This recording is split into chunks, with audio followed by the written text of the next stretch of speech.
रामलालों, श्यामलालों, सुंदर कन्याओं, मौज चल रही है, पढ़ाई चल रही है सर, मौज भी चल रही है और पढ़ाई भी चल रही है। हाँ सर, चलो आगे बढ़ जाएंगे आप। हाँ, हम पढ़ रहे थे अगला वाला सेक्शन जिसे बोलते हैं डाइफ्रैक्शन एंड पोलराइजेशन। तो इसलिए मैं बोल रहा था डाइफ्रैक्शन पोलराइजेशन में, डाइफ्रैक्शन में लास्ट में पढ़ा चुका था, मैंने बोला था जितना मैंने बोला है उससे ज्यादा की आवश्यकता नहीं है। डाइफ्रैक्शन और डिफरेंस के बारे में थोड़ा सा अंतर बताया था, उसे समझाने का आपको प्रयास करा था। हाँ सर, करा था, बढ़िया बढ़िया। आज हम छोटी बात स्कैटरिंग पढ़ेंगे, पोलराइजेशन पढ़ेंगे। छोटे फिल्म आपने जो देखे हैं उसको अपन चालू करेंगे। अपन चालू करते हैं छोटी सी कहानी स्कैटरिंग से। मैं कह रहा हूं ये सब ऐसे सेक्शन डाइफ्रैक्शन स्कैटरिंग पोलराइजेशन जिन्हें आप अपना पूरा जीवन में निकाल सकते हैं। अपन वो पढ़ रहे हैं तो अपने बिजनेस कोर्स से थोड़ा सा ज्यादा ताकि थोड़ा सा भी फायदा तुमको आना चाहिए। अरे हाँ सर, बात तो आपकी बिल्कुल सही है, जोरदार है, मजेदार है, शानदार है, जबरदस्त। बिल्कुल क्लियर? अरे पक्का? हाँ सर, सही लग रहा है सर, बढ़िया लग रहा है, शानदार लग रहा है, अच्छा लग रहा है। ठीक है, अब क्या करें? चलो आगे अपन कहानी बढ़ाते हैं अपनी अपनी वही कहानी जो हमेशा सुनते हैं, फील के साथ सुनते हैं। आइए आगे बढ़ते हैं। बार-बार मैं कह रहा हूं, मान लीजिए आपको कोर्स कंप्लीशन की तरफ आ गया हो, जिसने 11वीं 12वीं पूरे लेक्चर देखे हैं, सिर्फ अगर वो हर चैप्टर पे 100 सवाल भी कर लेगा, उसका कॉम्पिटिटिव एग्जामिनेशन पक्का क्लियर होगा। ढंग से लेक्चर और नोट्स रिवाइज कर लीजिए। बाकी मान लीजिए वर्षों के अनुभव के बाद बहुत प्रॉपर्ली स्ट्रक्चर्ड लेक्चर गए आपको, बहुत शानदार तरीके से। ईमानदारी से कह रहा हूं ये बात, अध्यापक हूं, अध्यापक की भाषा में आपको बोलूंगा, पर मैं जानता हूं हमारे जो भी अस्तित्व है वो जाहिर सी बात है तुम्हारी वजह से। इसमें कोई शक वाली बात नहीं, जो भी नाम है, जो भी वो सब बच्चों को कभी गलत बात नहीं बोलूं। बाकी अच्छा हुआ, ढंग से बोला, सब कुछ क्लियर होगा। प्रयास एक अध्यापक का जैसे होना चाहिए कि बच्चों को ऐसे सदैव बोला जाए कि इंटरेस्ट भी डेवलप हो, उसे डर भी ना लगे। तो प्रयास में हो जाता है, ठीक है? क्या मैं हम कैसे पढ़ाता हूं आपको लेना नहीं है, पर आपको बात अच्छे से ईमानदारी से कह रहा हूं। कभी पता नहीं उतना मजा नहीं आया कोई चीज करने में, वाकई बहुत बढ़िया हो है ना। ध्यान रखना तो लेक्चर मतलब तो अपने जो कोर्सेज है वो एंड की तरफ ही जा रहे हैं, तो ऑलमोस्ट 95% के ऊपर सब कुछ हो चुका है, ठीक है? तो आगे बढ़ते हैं, अच्छी बात भाई सर, बढ़िया सर। अब आगे चलते हैं, अपन ने बोला अपन क्या पढ़ने वाले थे, तुमने लास्ट में अपने सवाल करा था, लास्ट बहुत बढ़िया कर चुके। आ जाओ अपनी स्कैटरिंग क्या चीज हमने क्या देखा भी होगा, तुमने देखा होगा कि अपन रेड कलर की लेजर बीम यूज करते हैं, या तो जब कभी दूर सिग्नल भेजना हो तो बोलते हैं रेड कलर में भेजिए। अच्छा सुना कि नहीं सुना? हां, तो थोड़ा सा समझने का प्रयास करेंगे। हमने क्या देखा, वो देखा कि हमने जो बोला कि जो लाइट होती है ना, लाइट भाई हां जो दिखाई उस लाइट को किसी ऐसी जगह से पास करो जहां पे मान लो पार्टिकल्स हैं, डस्ट पार्टिकल्स हैं, अपने बूंदे हैं, या कुछ भी dust particles, atmosphere dust particles से दूसरे पार्टिकल्स से बोला है कि नहीं, उनसे लाइट टकराती है तो बिखर जाती है इधर-उधर, ऐसा होता है। स्कैटरिंग ये कहलाती है स्कैटरिंग। अच्छा, क्या कहलाती है स्कैटरिंग? बात समझना, ये जो आप वेवफ्रंट में सेकेंडरी वेवफ्रंट पढ़ते वाला बात है, वैक्यूम में क्रिएट हो रहे थे। अरे हां, वो भी जब इमिटेटर तो फोटो इमेज भेज रहे हैं। स्कैटरिंग मान लीजिए लाइट जनरेटर, ये जो पार्टिकल आ गया टकरा थोड़ी देर में चली गई, ऐसा होता है, इसे कहते हैं स्कैटरिंग। जो फिनोमेना होता है उसको हम पढ़ने का समझने का प्रयास कर रहे हैं। अच्छी बात सर, बहुत बढ़िया सर, शानदार सर, जबरदस्त सर, मजा आया सर। ठीक भाई, तो हमने क्या बोला कि parallel beam of light passes through a gas, a part of it appears in direction other than the incident direction। मतलब हमने सोचा था कि किसी पर रोशनी नजर आई, this phenomena is called scattering of light। Okay sir, ये बात तो हमें समझ आई। पहली बात ये स्कैटरिंग, अब जो बहुत सारी बात है, इसमें दो तरीके के बेसिकली हिस्से करे जा सकते हैं कि जो आपका पार्टिकल जिससे वेव टकरा रही है उसकी साइज मैटर करती है। अगर उसकी साइज, अगर उसकी किसी साइज जिससे पार्टिकल जिससे टकरा रही है, अगर आप मैं दोस्तों में तोड़ने का प्रयास करूं तो दो तरीके की स्कैटरिंग आपको अमूमन देखी गई है। जैसे आपने टिपिकल फॉर्मूला है, ये टिपिकल फिनोमेना आप बोल सकते हो, पर अगर नॉर्मल बिल्कुल लेमन की भाषा में बोले तो स्कैटरिंग कितनी होगी, किसके लिए ज्यादा होगी, जो लाइट आ रही है वो हमने क्या देखा, ध्यान से समझो। हमने देखा कि जो स्कैटरिंग है ना, ये जो स्कैटरिंग है इसमें लाइट गिर रही है, वेवलेंथ पे भी डिपेंड कर सकती है। अच्छा, उसकी साइज पे भी डिपेंड कर सकती है। अच्छा, और आगे जाओगे तो एम्पलीट्यूड का क्या होगा, कैसे होगा, ये वो बहुत ज्यादा आपको नहीं जाना है, अपन बेसिक्स पे चलते हैं। अच्छा, तो आप ऐसे समझो, पहले समझो कि फिनोमेना क्या है। ये लाइट आती है, बीच में अगर कोई पार्टिकल आ जाए, जैसे कि एटमॉस्फेयर में होते हैं, तो लाइट इधर-उधर बिखर जाती है, उस बिखरने को कहते हैं स्कैटरिंग। क्या कहते हैं? स्कैटरिंग। ओके सर, बहुत बढ़िया सर, बहुत शानदार सर, बहुत मजा आया सर। अब क्या करें सर? बहुत बढ़िया, बहुत सुंदर, बहुत मजा आया, वाह वाह, अच्छी बात भाई। ओ चलिए आ जाइए, ये हो गया, ये हो गया, ये हो गया। ओ हाँ भाई, हाँ भाई, हाँ भाई, चलो भाई, बहुत बढ़िया।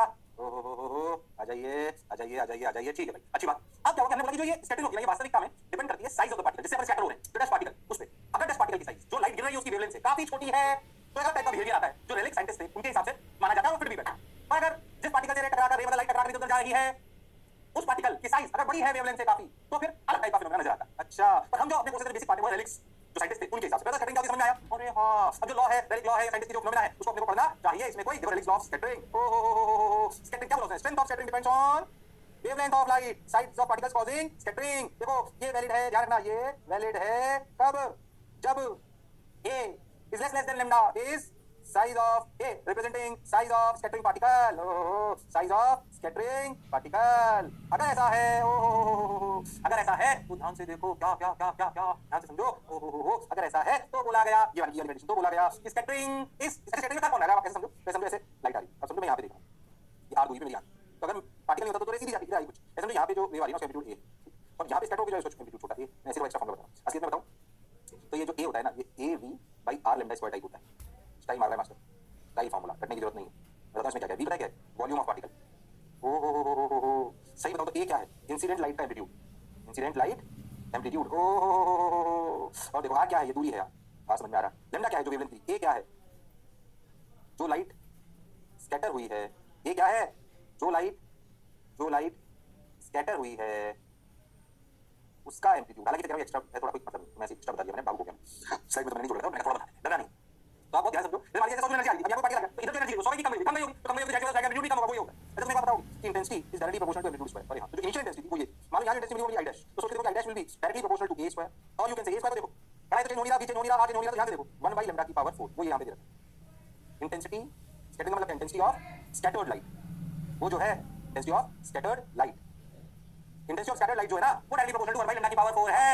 अच्छा सर, लैम्डा क्या? जो वेवलेंथ आ रही है लाइट की, ये थोड़ा सा याद रखने जैसी चीज है। पहले बात जो हम पढ़ रहे हैं वो कब वैलिड है? जब भाई साहब बहन जी हो, जब लाइट ऐसे पार्टिकल्स पर गिरेगी जिनके डायमेंशन काफी कम होंगे वेवलेंथ ऑफ लाइट से।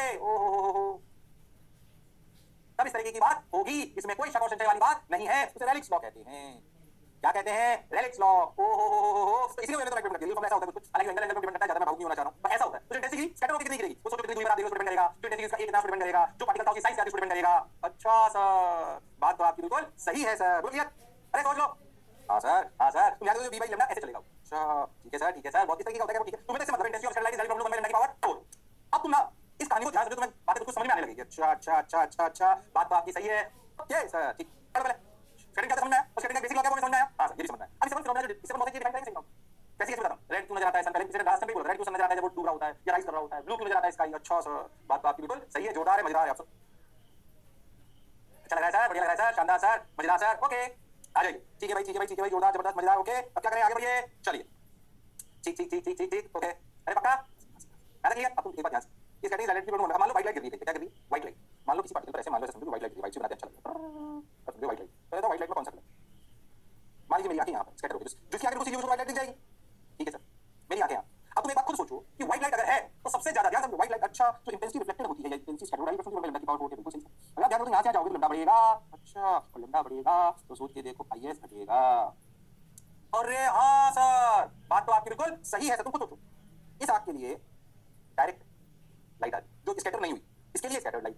अब तुम समझो, अगर ये पार्टिकल नहीं होता, अगर ये पार्टिकल नहीं होता तो शायद जो ये ए वाला ऑब्जर्वर है इसको तो कुछ दिखता ही नहीं, इसको थोड़ा बहुत जो भी दिखता वो शायद वेवफ्रंट की वजह से दिख जाता। या मान लीजिए मोनोक्रोमेटिक लाइट मिल गई, उसी ऐसी रोशनी आ रही है बस, तो इसको तो कुछ भी नहीं दिखता स्कैटर्ड लाइट की वजह से। अगर पार्टिकल नहीं होता डायरेक्ट लाइट वाइट दिखता। अब सोचो हमें जो स्कैटर्ड लाइट है उसमें देखो सबसे ज्यादा इंटेंसिटी किसकी होगी, जिसकी लैम्डा सबसे कम होगी।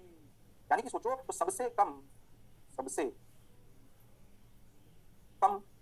कलर रेड अपीयर होगा, और वी कैन से सबसे ज्यादा स्कैटरिंग वायलेट की होगी। अरे हाँ सर, सबसे ज्यादा स्कैटरिंग किसकी होगी? वायलेट की होगी, इसमें कोई शक और संशय वाली बात नहीं है। बात तो सही है, बिल्कुल सही है सर, बात बिल्कुल शानदार है सर, बात मजा आ रहा है सर। जिसके बाद डायरेक्ट लाइट आ रही है, सोचो उसके बाद सबसे ज्यादा कौन सा पहुंचेगा? सबसे ज्यादा रेड पहुंचेगा। मान लो कि सारे कलर की एनर्जी बराबर थी, तो सबसे ज्यादा कौन सी एनर्जी सीधे आप पे पहुंची? रेड वाली, क्योंकि रेड वाली सबसे कम स्कैटर हुई। अरे हाँ, रेड की एनर्जी पहुंचेगी। अरे हाँ सर, बात तो आपकी बिल्कुल सही है सर, जोरदार है सर, मजेदार है सर, शानदार है सर, जबरदस्त है सर, बोलिए। अरे सोच लो। हाँ सर, लैम्डा बढ़ेगा, आईएस घटेगा। इसीलिए सोचो, क्यों कहते हैं लेजर लाइट सिग्नल जो है रेड से भेजो, तो सिग्नल दूर जाना है। अब दूर जाना है सिग्नल, तो सिग्नल हमेशा से भेजे जाते हैं बिल्कुल एक सीधी लाइन में चलें, क्योंकि अगर इधर तो दिखेंगे तो एनर्जी कम हो जाएगी। अब सीधी लाइन में भी चल रहे हैं, बीच में पार्टिकल है, तो कौन सा कलर का सबसे ज्यादा पहुंचने का आप कौन सा कलर सबसे ज्यादा पहुंचने की चांसेस है? Red. That is why we use red light for signals. Oh, जो मैं बोला चमका? अरे सोच लो। अरे हाँ सर, बात तो आपकी बिल्कुल सही है, जोरदार है। इसी तरह लगते सिग्नल में भैया फॉग हो रहा हो तब भी आपको दूसरी तरफ लाल कलर, फॉग में सबसे ज्यादा कौन सा दिखा जाएगा? वायलेट। ब्लू तो दुनिया का पता नहीं पड़ेगा वायलेट वाला। अरे हाँ सर, बात तो आपकी बिल्कुल सही है, जोरदार है, मजा आ रही है। बेसिक सी बात जो नॉर्मल लाइफ में यूज देते हैं, क्या वो समझ आई है? अरे बोलो भाई। हाँ सर, समझ भी आई है, अच्छी भी लग रही है, बढ़िया भी लग रहा है, शानदार भी लग रहा है, बोलिए। अरे मास्टर आगे बढ़ जाए क्या? हाँ सर बढ़ाओ सर, कौन मना कर रहा है सर? सही से लग रहा है सर, बढ़िया लग रहा है सर, आगे बढ़ो सर, होगी बात तो समझ बताइए कैसा। अब देखिए कहानी को समझना, अब मैं आपको समझाना रहा हूँ क्या, ध्यान से देखो क्या जो मैं आपको बोला था कि भैया ब्लू क्यों दिखाई देता है, कौन? स्काई। रेड क्यों अपीयर होता है, वो सब यहाँ से बेसिक फिनोमेना से एक आध चीज नहीं देखी हुई मैं आपको बताता हूँ क्या क्या, कि भाई आपको जो क्लाउड्स है वो क्यों व्हाइट नजर आते हैं, उसको भी बात नहीं पता, ये बात समझ में आई? हाँ सर, बहुत बढ़िया सर, शानदार। अब अपन इससे बेसिक फिनोमेना जो डिफाइन करते हैं, कितनी बात याद रखनी है, ज्यादा नहीं परेशान हो बोलो भैया। हाँ, ये तो बहुत सारी फॉर्मूला पे एंगल पे बहुत सारी डिपेंड करता है, अब लोग बेसिक बात समझ, ठीक है भाई, अच्छी बात। अब हमने बेसिक फिनोमेना उसको समझे अपन, कौन से कि भाई why sky appears blue, why sun appears red during sunset और सनराइज। ओके चलिए भाई, व्हाई स्काई अपीयर्स ब्लू, मैं इसको ना खुद समझाता हूँ। देखो ऐसा समझो कि थोड़ा ऐसे अच्छे समझो, ये ऐसे मान लो कि ऐसे अपनी अर्थ है। अब तुम एक बात समझो कि अगर आपका सन यहाँ पे, ये सन है रिलेटिव बना है, ठीक। अब समझो कि आप सन को सीधे देखो एकदम, तो सन थोड़ी ब्लू नजर आ रहा है। अरे हाँ सर, सन थोड़ी ब्लू नजर आ रहा है। ऐसा समझो कि बिल्कुल यहाँ पे सन है, तो मैं सन की तरफ देखूंगा तो मुझे ऐसा समझो यार, हां ये मैं सन की तरफ देखूंगा मुझे सन व्हाइट नजर आएगा, बिल्कुल नजर आएगा। अगर सन की तरफ देखूंगा तो स्काई नजर आएगा, वो ब्लू नजर आएगा। बात तो सर आपकी बिल्कुल सही है, जोरदार है, मजेदार है, शानदार है। अब क्या करें, देखो थोड़ा समझने का प्रयास करो। अब तुम्हारी आंखें यहाँ पर ऐसे देखो, ठीक, तो तुम सीधा देख रहे हो तो बिल्कुल सीधी आ रही है, व्हाइट दिखेगी, सारे कलर आ रहे हैं ब्लैक एक्सटेंशन। और सोचो तुम इधर देख रहे हो, इधर अब देखो इधर सन से डायरेक्ट राइट वही आ रही है, वो क्या है समझना अच्छे से, वो ये है मान लो अपना एटमॉस्फेयर है, समझाने की चीज कर रहा हूं, एटमॉस्फेयर इसमें पार्टिकल्स हैं, एटमॉस्फेयर।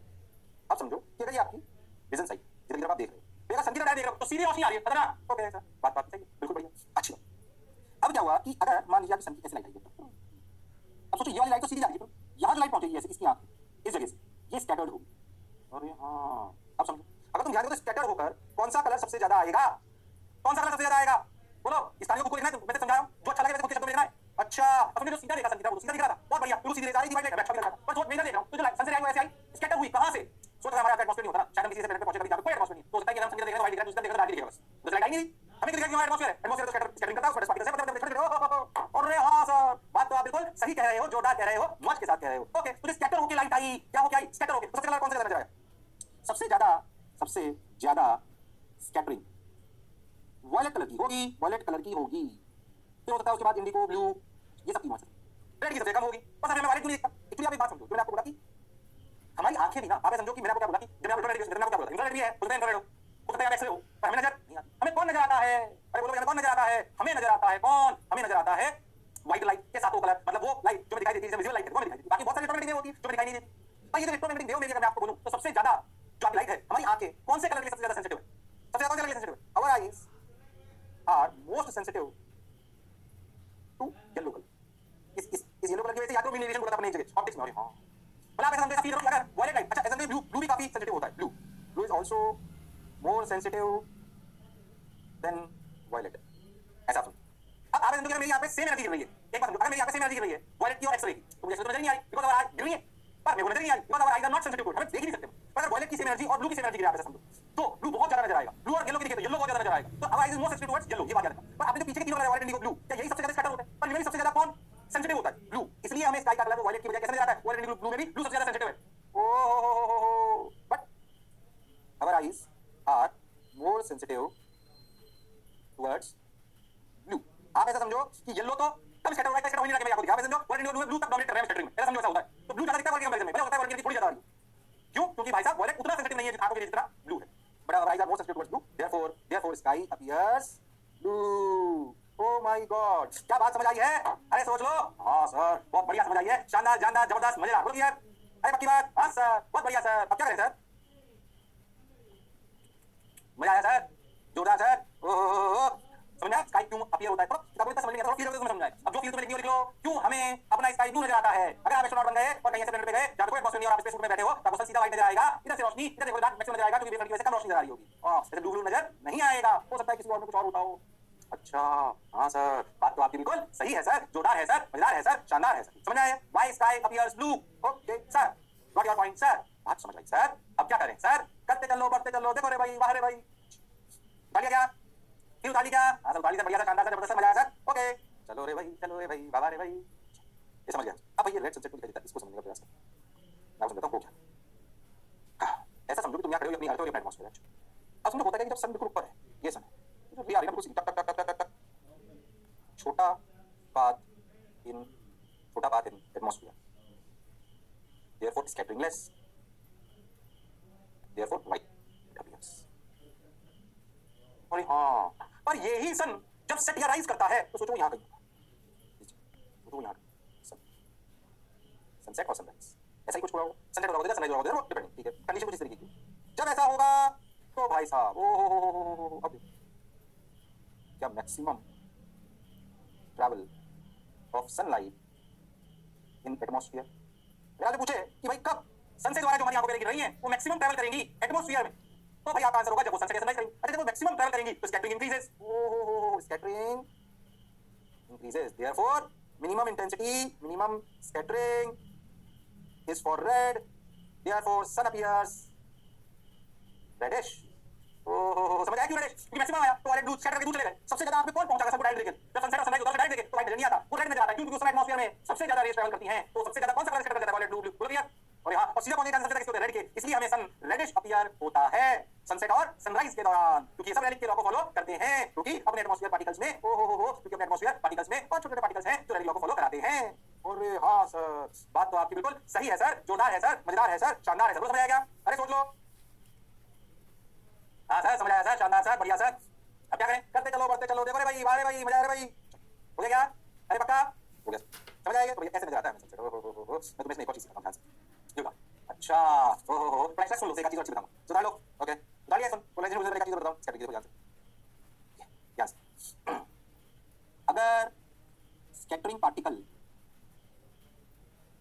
की साइज यानी कि 1 लैम्डा हो तो ऐसा माना जाता है कि स्कैटरिंग सभी वेवलेंथ के लिए सेम होती है ऑलमोस्ट। इसमें इसलिए समझो कि अभी जो हमने पढ़ा था लेमनाइट जनरली स्कैटरिंग क्या स्कैटरिंग से छोटे पार्टिकल्स होगी ऐसा नहीं स्कैटरिंग बड़े पार्टिकल्स यूज अच्छा बड़े पार्टिकल होते हैं मान लीजिए जैसे बारिश की बूंदें बड़े पार्टिकल काउंट होती हैं अच्छा जो बादलों से गुजरे पत्ते सब बड़े में काउंट होती हैं अच्छा सर तो अगर बड़ी अगर बड़े से स्कैटरिंग हो रही है तो भैया ऐसा माना जाता है कि वो जो लॉ था कि IS is directly proportional to 1 by lambda की पावर 4 ऐसा कोई लॉ नहीं होता ऐसा माना जाता है कि स्कैटरिंग लगभग बराबर होती है सभी वेवलेंथ के लिए अच्छा अच्छा अगर पार्टिकल की साइज बहुत बड़ी है किससे वेवलेंथ ऑफ लाइट से तो भाइयों और बहनों जो स्कैटरिंग होगी कौन से कलर की ज्यादा होगी सबकी बराबर होगी इसीलिए एक एक सवाल आपसे पूछ लूं क्या ध्यान समझो बाय कोई ऐसे पूछे सर स्काई ब्लू तो स्काई तो ब्लू नजर आता है पर सर जो क्लाउड्स होते हैं व्हाइट नजर आते हैं why clouds appears white sir blue तो समझ आ गया मेरे को white cloud appears white because scattering particles because answer लिखाओ आंसर क्या समझो बिकॉज़ स्कैटरिंग पार्टिकल्स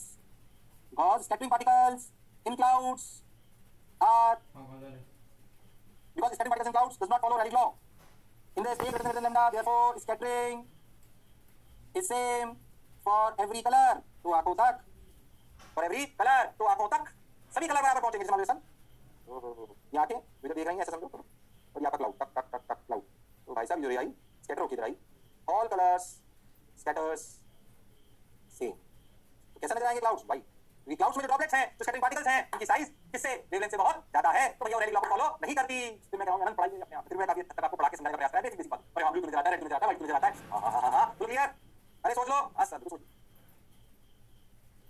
मजा आया सर अच्छा लगा सर बढ़िया लगा सर अब क्या करें सर कुछ मत करो करते चलो देखो भाई मजा आ रहा है भाई ठीक सर ये समझा ये पूरी कहानी की स्कैटरिंग छोटी सी कहानी जैसे मैंने बोली आपको याद होनी चाहिए उससे रिलेटेड फिनोमेना भी मैंने आपको समझा दिए बोल क्लियर सोच लो अब एक और फिनोमेना पढ़ने वाले जिसे कहते हैं पोलराइजेशन फिर अपने पोलराइजेशन मतलब बहुत है जो काम में आता है पोलराइजेशन मैं आपको बहुत बात करती हूं सनग्लासेस जो रोशनी कम आती है पोलराइजर्स हैं आपने 3D मूवी देखी हो देखिए 3D चश्मा लगा के देखते हो और यहां से चश्मा लगा के देखते हैं बिल्कुल सही बात वो फिर अपने आप में क्या है वो अपने आप में फिर पोलराइजेशन पोलराइजेशन की कहानी अच्छा वो जो आप देखते हो लाइट कौन सी लाइट पोलराइज होता है दिखाओ तो जो आपको रिफ्लेक्शन पता है आपको लाइट टू लाइट जब अपन कार चलाते हैं तभी आप पोलराइजर यूज करो ताकि इंटेंसिटी सामने वाली कारों की जाके शील्ड लगी होती है ताकि सामने वाली कार का रिफ्लेक्शन बहुत ज्यादा ना पड़े बहुत सारे एप्लीकेशन में क्या मतलब खत्म हो गया और अपने आप में चीजें पता समझते हैं कि है क्या एक्चुअली आप समझो तो पोलराइज और अनपोलराइज लाइट का बेसिक अंतर आप अपनी लाइट है जो दिखाई देती है उसको अपन दो हिस्सों में तोड़ते हैं पोलराइज और नॉन पोलराइज अच्छा सर पोलराइज और नॉन पोलराइज क्या है समझो लाइट है क्या अपन बात करें अभी लाइट जो है वो बेसिकली है तो इलेक्ट्रोमैग्नेटिक वेव हां सर हम जानते हैं इलेक्ट्रिक फील्ड मैग्नेटिक फील्ड जैसे अरे एक बात समझो जब हम पोलराइज नॉन पोलराइज करेंगे तो मैग्नेटिक फील्ड को याद मत रखो इलेक्ट्रिक फील्ड जैसा क्यों मैं आपको समझाता हूं कि मैं आपको बताया था कि E/B = C याद है तुम ध्यान से देखो ऐसा फील करना E/B = C याद है E0/B0 = C अरे हां याद करो E0 is really greater than B0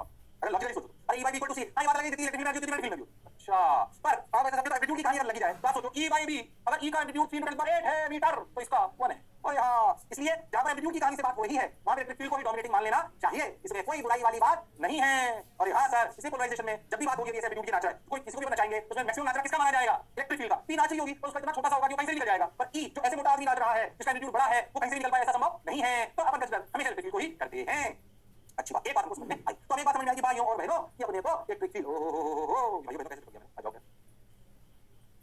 बात तो साफ सही कह रहे हो जोरदार कह रहे हो मजेदार कह रहे हो शानदार कह रहे हो ठीक सर समझ आया सर बढ़िया लगा सर बहुत बढ़िया क्या करें अच्छी बात है तो ध्यान से सुनो चलते चलो बढ़ते चलो बाकी बात आ जाओ अब क्या हुआ ये समझो कि जैसे कोई लाइट हम लोग ऐसे ऐसे जा रही है ऐसे अब क्या होता है कि मैंने वीडियो बोल रहा है कैसे कैसे ऐसे जा रही मैक्सिमम लाइट आप अपनी लाइफ में देखते हो वैसे नहीं ऐसे बस सीधी ऐसे सीधी बाइट भी नाच रही है ऐसा नहीं होता पता बात करो ऐसे से नाच रहा है चाहे सीधी पर समझ जाता सीधी पर मुझे ऐसे नाच कभी ऐसे नाच लेता हूं कभी ऐसे नाच लेता हूं कभी ऐसे नाच लेता हूं कभी ऐसे ऐसे कोई भी सब नाच लेती इधर गई तो इधर नाच इधर इधर मतलब सब नाच सकती ओ कोई पर्टिकुलर पेन में नाच चल ऐसे फील्ड में नाच लेती कहीं तो ऐसे कहीं भी नाच सकती है और वैसे जा रही अब समझो अगर मैं ऐसे इलेक्ट्रोमैग्नेटिक वेव पढ़ूं जैसे वो एक ही पेन में नाचे तो उसे कहते हैं पोलराइज्ड लाइट ओके और पूरे 3D पेन में नाच ले तो उसे क्या कहते हैं अनपोलराइज्ड लाइट जो नॉर्मल लाइफ में हम लाइटें देखते हैं हमारे बल्ब से फिलामेंट बल्ब से इनसे उनसे अपनी कैंडल से इनसे उनसे वो सब कहलाती हैं कैसी लाइट वो सब कहलाती हैं अनपोलराइज्ड लाइट और जो सिर्फ एक ही पेन में नाचे उसे क्या कहते हैं पोलराइज्ड लाइट ओ हो बात तो सर आपकी बिल्कुल सही है समझ भी आ रही है मजा भी बहुत आ रहा है मैं फिर कह रहा हूं आपको बहुत डीप में जा सकते हैं तो सदैव शब्दों में अच्छे से बोलना ताकि आपके दिमाग में बात सेट हो जाए अरे हां सर बात तो आपकी बिल्कुल सही है रोज तुम लोग मुझे मैसेज देते हैं बहुत मजा आ रहा है पढ़ने में बहुत कंटेंट पड़ता है फिर क्या मुझे 11 बार ढंग से पढ़िएगा वैसे लेक्चर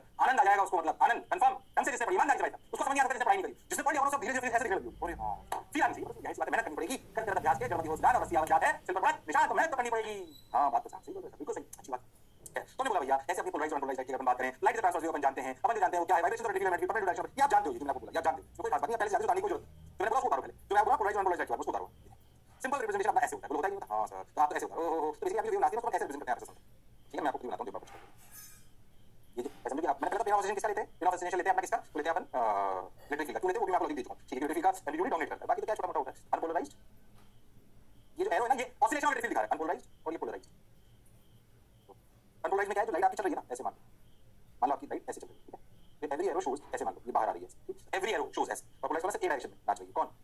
ओ इसको समझने का प्रयास करो, फील्ड अनपोलराइज्ड का क्या मतलब? अरे हाँ sir, plane of oscillation of what? Electric field unpolarized, कहीं पे भी नाच लेगा। इसका मतलब ये नहीं बोल रहा हूँ कि वो direction of propagation of wave से परपेंडिकुलर रहेगा, वो तो रहेगा, ये तो ऐसे ही आ रही है, पर ये ऐसे ना सकता है, ऐसे ना सकता है, ऐसे ना सकता है, तो प्लेन क्यों हो रहा है कंटीन्यूअसली? तो अनपोलराइज्ड है।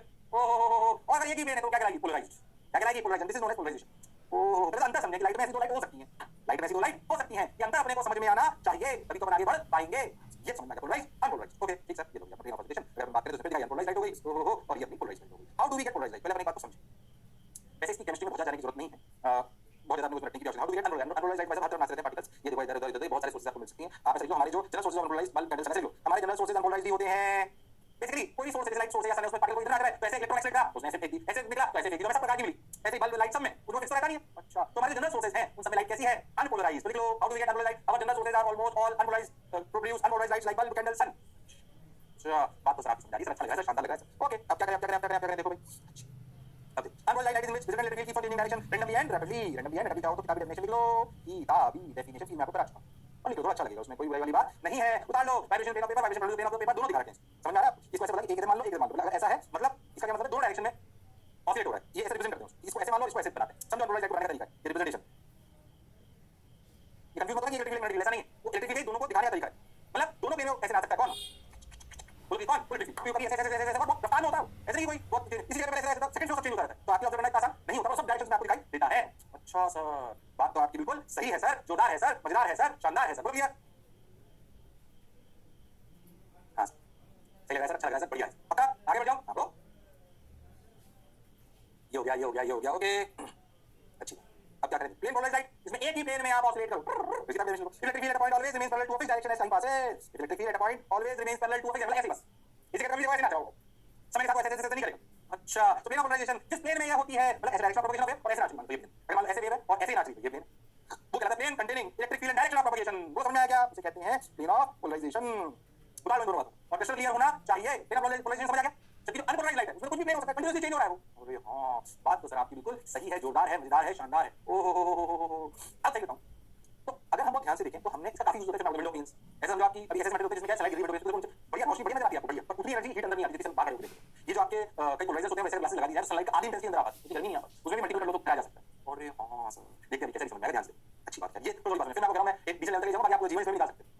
क्या है, आगे बढ़ो, ये बात समझ में आ गई। Plane polarized, how do we get polarized light? पहले आप समझो, एक्चुअली एनिमेशन छोड़ो, how do we get polarized light, हमें कैसे मिलती है पोलराइज्ड? एक्चुअली क्या होता है, कुछ तरीके के मटेरियल होते हैं। अच्छा, उसमें क्या होता है समझो कि उनके एलिमेंट जो उनके वो होते हैं ना मॉलिक्यूल्स, वो एक फिक्स तरीके से, जैसे मान लो कि ऐसे ठीक ऐसे हम लेयर्स है, उसमें फिक्स अलाइनमेंट होता है, इसको ध्यान लेना। इन सब of the materials there is a fix alignment of molecules, ऐसे मान लो मॉलिक्यूल मेरा मॉलिक्यूल की लेयर है, चक चक ऐसे तो तुम ऐसा समझो कि अगर ऐसा है, अब इसमें ऐसे लेयर्स होंगे, अब समझो इन ऐसी लेयर्स वाली में अगर आप ऐसे अनपोलराइज्ड टक तो जो मॉलिक्यूल्स होते हैं वो इलेक्ट्रिक फील्ड एब्जॉर्ब कर लेते हैं, क्या कर लेते हैं? एब्जॉर्ब। तो समझो आपकी मॉलिक्यूल लेयर ऐसी है, तो जो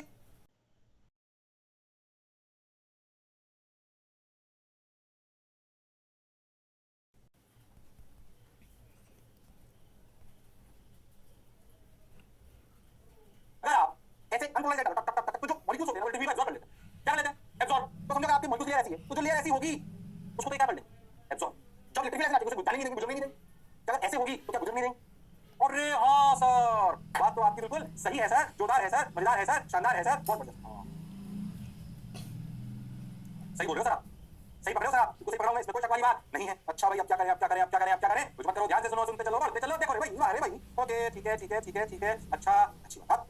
तो बेसिकली आप ऐसा लिखो कि देयर आर सम मटेरियल्स जिनके ऐसे जिनकी मैं लिख देता हूं, कुछ दो पोलराइज्ड हो गया बोलते हैं, कंफ्यूज मत होना, कुछ मटेरियल ऐसे होते हैं, कुछ मटेरियल ऐसे, किसी और डिटेल केमिस्ट्री हो सकते हैं, ऐसे होते हैं जिनमें एक परफेक्ट अलाइनमेंट ऑफ मॉलिक्यूल्स होता है, तो वो सिर्फ पैरेलल टू देम वाले कंपोनेंट को ही पास करने देता है, करने देता है, and we get perfect polarized light from unpolarized light. इन्हें पोलराइड्स कहते हैं। क्या कहते हैं? पोलराइड्स। क्या ठीक है, सुनो, मान लो कि ऐसे अनपोलराइज्ड लाइट आ रही है, रिप्रेजेंट ऐसे करते हैं, हां क्या पोलराइज्ड, ऐसे इसमें से एक मटेरियल में से गुजरती है, इसको ऐसे रिप्रेजेंट ऐसे समझो।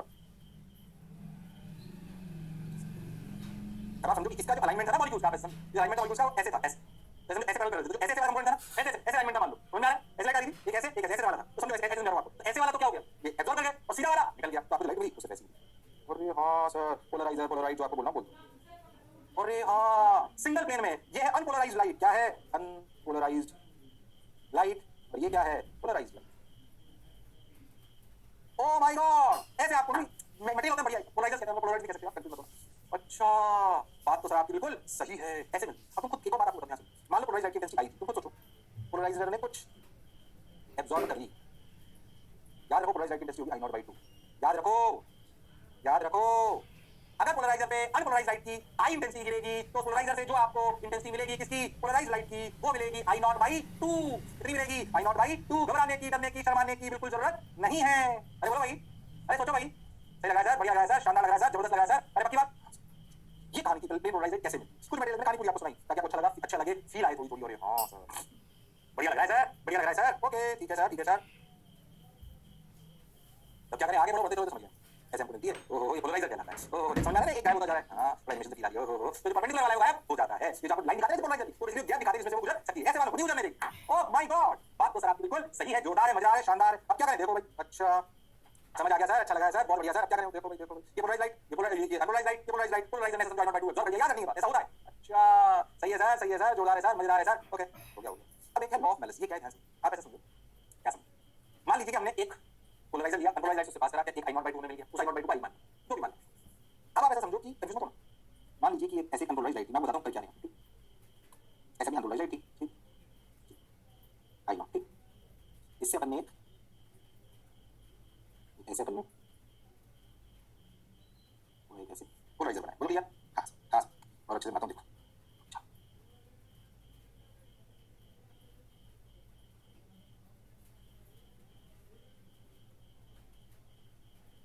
ये इससे जब ये बाहर आई, मतलब वेव, तो ये पोलराइज हो गई। ये थी अनपोलराइज्ड। थोड़ी सी कहानी सुनो, समझना। अनपोलराइज्ड, ये बन गई I0/2 पोलराइज्ड। तो क्या हो, इसको खुलाबात सोचो। उसने क्या करा, इस लाइट को फिर एक ऐसे पोलराइजर से पास करा। अच्छा, अब आप समझो, ये पास किया तो ऐसे ही ना, हमने जिस पोलराइजर से पास करा उसके पास करने वाली एक्सिस ऐसे थी, ऐसे थी, कैसे थी, टेढ़ी थी, ऐसे थीटा एंगल, ऐसे ऐसे देखिए, ऐसे वो टेढ़ा कर दिया, ऐसे। ये वर्टिकल से इतना घूम गई थीटा, समझ में? ऐसे घूम गई। अब तो हमने इलेक्ट्रिक ऐसे आ रही, अरे हाँ ऐसे आ रही, पर जो पास करने के बाद ऐसे मिला थीटा एंगल। तो आप ऐसा फील करो कि जो E0 कंपोनेंट मान लो इसका एम्पलीट्यूड E0, तो तुम ऐसा समझो कि यहाँ से जो पास करके लाइट वेव आई, आई तो ऐसे ही, या सॉरी ऐसे करके जो आई ऐसे, उसका एम्पलीट्यूड कितना? उसका एम्पलीट्यूड है E0 cos थीटा। जैसे समझो कि ऐसे E0 था, तो ऐसे थोड़ा उसे पास ही करके दिया, उसे थोड़ा आपको उसे कंपोनेंट को पास कर दिया। E0 ऐसे था, E0 cos थीटा पास कर दिया, E0 से नहीं कर दिया। अरे हाँ सर, फिर तो आज कुछ बोल दिया, तो E0 cos थीटा को पास कर दिया। तुम्हें बताओ तो इंटेंसिटी वैल्यू की प्रोपोर्शनल टू एम्पलीट्यूड कैसे है? ओहो, तो तुम समझो यहाँ पे इंटेंसिटी मिलेगी ना, तो मिलेगी I0/2 cos स्क्वायर थीटा। क्या अगर तुम इसे I मान लो तो इसे मिलेगी I cos स्क्वायर थीटा। समझ में आया? एम्पलीट्यूड के स्क्वायर के प्रोपोर्शनल होता है। अरे हाँ सर, सही बताऊं तो इसी को कहते हैं I dash equal to I cos square theta is known as law of Malus. Malus law. याद रखना, इसमें सवाल आते हैं बहुत सारे कि भैया बताइए पोलराइज लाइट आ रही है, उससे 45 डिग्री पर अगर अपन ने कोई पोलराइजर रख दिया तो बताइए क्या इंटेंसिटी मिलेगी? कुछ नहीं करना, फॉर्मूला बनाना है, कॉमन सेंस में फॉर्मूला की लिखा। इस पे सवाल आएंगे तो तुम्हारी वाली बात थी। बहुत सिंपल सवाल आते हैं, कोई उसमें से खास बात रॉकेट साइंस नहीं है, फील आनी चाहिए। ओके सर, बात तो आपकी बिल्कुल सही है सर। अच्छा लगा है सर, शानदार सर, बहुत बढ़िया सर। ओहो, तो कहता है लॉ ऑफ मैलिस, अपने को याद होना चाहिए। आई बराबर आई क्या है जो फाइनल मिली पोलराइज लाइट पे लॉ है, कंफ्यूज मत हो। कहानी समझ में आ रही है? पोलराइज लाइट है तो उसको किसी थीटा एंगल के एक्सिस से पास कराए, इसकी पास एक्सिस थीटा एंगल बना रही हो तो सोच के मान आ जाएगा I cos थीटा। सोच के अगर एक्सिस परपेंडिकुलर हो जाए तो कोई भी एनर्जी को पास नहीं आएगी। ऐसा हम ब्लॉक कर लेते हैं। सोचो पोलराइज लाइट आई, तुम ब्लैक आउट कैसे करते हैं? बड़ा अच्छा कर दो रोशनी। ऐसे अनपोलराइज लाइट आई, एक पोलराइजर लगा दिया, क्या उससे पोलराइजर से इंटेंसिटी I1/2 होगी। अब सोचो इस एक्सिस से परपेंडिकुलर पे पोलराइजर लगा दिया तो भाई साहब आपको इंटेंसिटी ऑलमोस्ट जीरो मिलेगी। देखो, अरे हां, ऐसे करके तो अपनी विंडो प्लेन्स जो अपने ये चश्मों के सनग्लासेस में एनर्जी घटाते हैं। ओह, बात तो समझ आ रही है, अच्छी भी लग रही है, सुंदर भी लग रही है, शानदार भी लग रही है। क्लियर? ये देखो, E पैरेलल टू एक्सिस, और अगर थीटा 90 है तो 0 हो गया। अरे हां, बोल क्लियर? अरे सोच लो, और अगर एंगल पर हो थीटा, लो भैया ऐसे आएगा। समझाया, समझ आया? अरे हां, उसका फॉर्मूला क्या होगा? Intensity of transmitted light, intensity of incident light. Oh, याद रखना भाई, पोलराइज लाइट है इसे ने पूरी कहानी पीछे समझाई। और अनपोलराइज बना लो, पोलराइज पे I0/2, फिर उसको दूसरे पोलराइजर लगा दो थीटा एंगल पे, I0/2 cos थीटा। अगर इसको I0/2 मान लो भाई cos थीटा, उसे लॉ ऑफ मैलिस कहते हैं। इस पे सवाल आते हैं, गड़बड़ करने की जरूरत नहीं है, इस पे सवाल आने के चांसेस आपके सबसे ज्यादा हैं। Okay sir, got your point sir, बात समझ आई सर, अच्छा भी लगा सर, समझ आया सर। अरे पक्की बात, बढ़िया लग रहा है, अच्छा लग रहा है सर, बढ़िया लग रहा है सर। सही बताओ तो आपने 3D मूवी देखी, एक शब्द आता है ध्यान समझ, साल ध्यान से 3D मूवी देखी। अरे हम बताओ कैसे करते हैं? पहले तो 3D मूवी में होता है हमें डेप्थ का आइडिया लगता है। हां, इसका आइडिया लगता है डेप्थ का आइडिया। हमें हमें बेसिकली रियल लाइफ जैसा लगता है वो। क्यों? क्योंकि हमें ना जैसे आगे पीछे का एहसास हमें होता है 3D में। आपको ये जो आप वीडियो देख रहे हो या जो आप मेरे लेक्चर देख रहे हो उसमें आप लोग 3D देख रहे हो, 2D होंगे आपके, ऐसे नहीं बाहर निकल गया। सोच, हो सकता है उस समय बाद ऐसा हो कि बहुत अच्छी टेक्नोलॉजी और बिल्ड हो जाएगी, उसका तुम्हें बाहर आगे बढ़ रहा है, यार कैसा है आपको ऐसा महसूस आजकल दिन आने लगा है, ऐसा वर्चुअल रियलिटी धीरे-धीरे करा जाएगा। क्या अभी इस पर नहीं बात करते हैं। तो 3D मूवी का चश्मा लगा के करते हो ना, वो कैसा होता है समझ रहा हूं। ऐसा समझो कि एक ही एक्शन को दो एंगल पे शूट करते हैं, जो डेप्थ का आइडिया था, मैं आंखें में डेप्थ का आइडिया देखी बेसिकली। तो क्या करते हैं, दो एंगल पे शूट करते हैं, एक ही वो एंगल डिफरेंट होते हैं, दो कैमरा से शूट करवा ऐसा डिफरेंट एंगल। अब होगा क्या कि वो डिफरेंट एंगल की वजह से हमें डेप्थ मिलती है रियल टाइम डायरेक्टर को।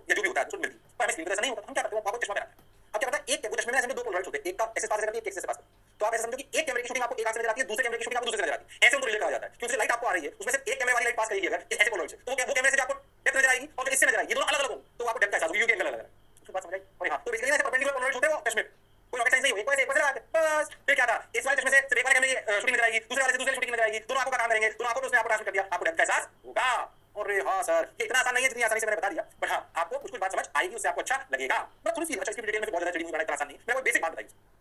क्या ये लॉ ऑफ मैंने समझ आया है? हाँ सर समझ आया है, बहुत बढ़िया। एक सवाल करिए, आपको अच्छा लगेगा। अनमोल light system system two polarizers A and B, tendency of multiple light is I naught by 2, जैसी बातें हम जानते हैं। If third polarizer is placed between A and B, A और बी के बीच में हमने थर्ड पोलराइजर रख दिया आई, ठीक है। The intensity of multiple light is I naught by 3, अब अपने आप आई नॉट बाय 3 इसकी एक्सिस सेम है आई नॉट।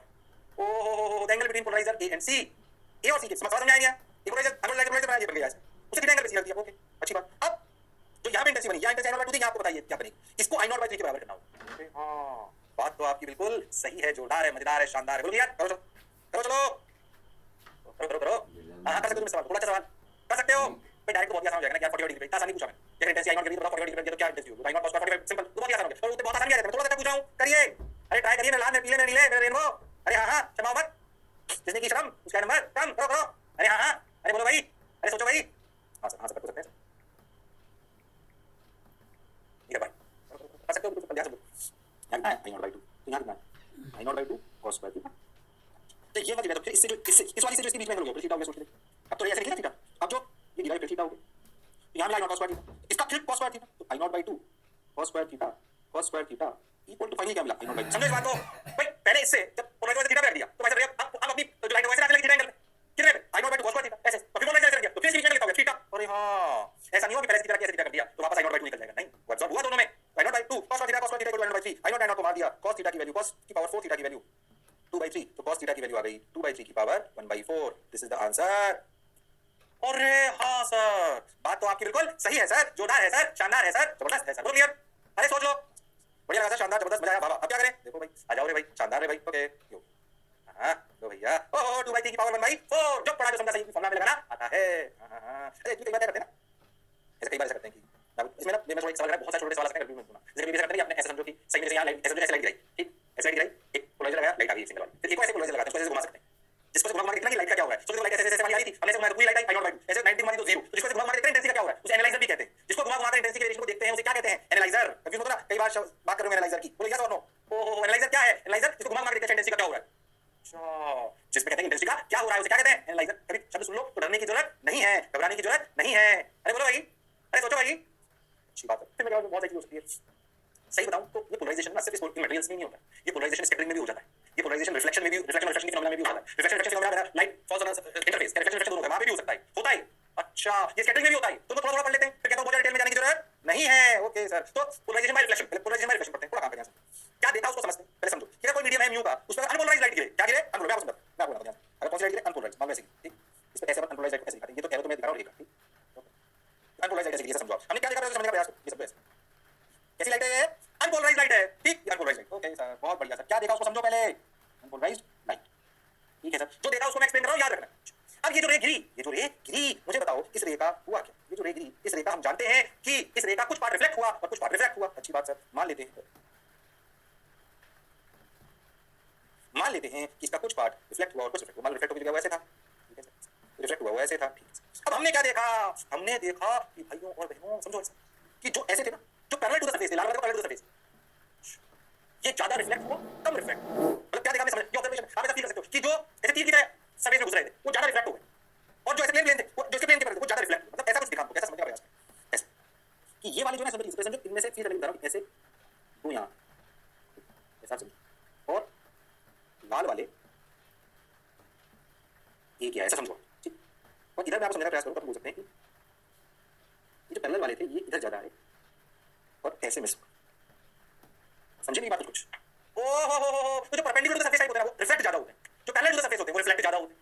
ऐसा हमने देखा तो हम एनालाइजर से आसानी से वो कर सकते हैं, एनालाइजर हो तो इसके पैरेलल में अच्छा ज्यादा इंटेंसिटी से कम आ रही है, वो आसानी से करा जा सकता है। हमने देखा कि जो वाइब्रेशन पैरेलल टू सरफेस है वह ज्यादा रिफ्लेक्ट हुआ एंड जो परपेंडिकुलर वाइब्रेशन है वह रिफ्रैक्ट ज्यादा हुए।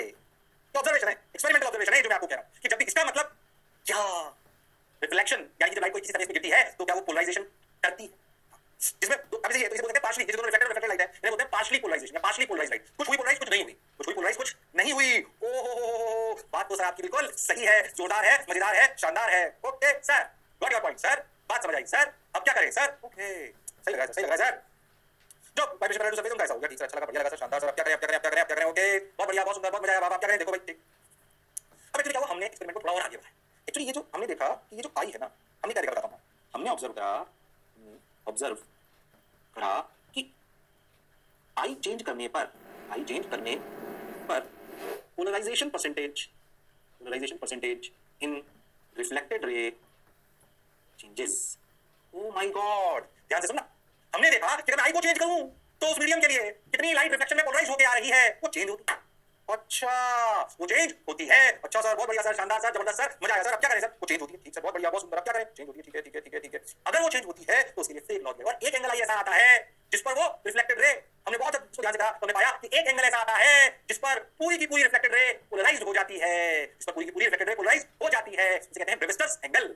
अच्छा सर, और थोड़ा सा बाकी है, कुछ एक्स्ट्रा चीजें मैं आपको बताऊंगा, बाकी है, खत्म हो गया है, बोल क्लियर, और सब खत्म हो गया ऑलमोस्ट। आई गेस नॉट खत्म कर सकता हूं, बट ठीक है, थोड़ा सा अच्छे से सुखाने को समझेंगे भाई, ऑलमोस्ट खत्म, बोल क्लियर। तो एक एंगल ऐसा आता है जिस पर पूरी की पूरी लाइट क्या कर जाती है, पोलराइज्ड बन जाती है, रिफ्लेक्टेड लाइट, इसे कहते हैं Brewster's angle, and that is how we can achieve polarization in reflection. इसीलिए लिखा हुआ पोलराइजेशन बाय रिफ्लेक्शन, हमने देखा, इसको याद है, बोल क्लियर, पक्की बात। तो मैं यही थोड़ी सी बात करूंगा, कुछ एक्स्ट्रा करूंगा, खत्म हो गया ये ऑलमोस्ट। बता दो मैं पूरा चमका।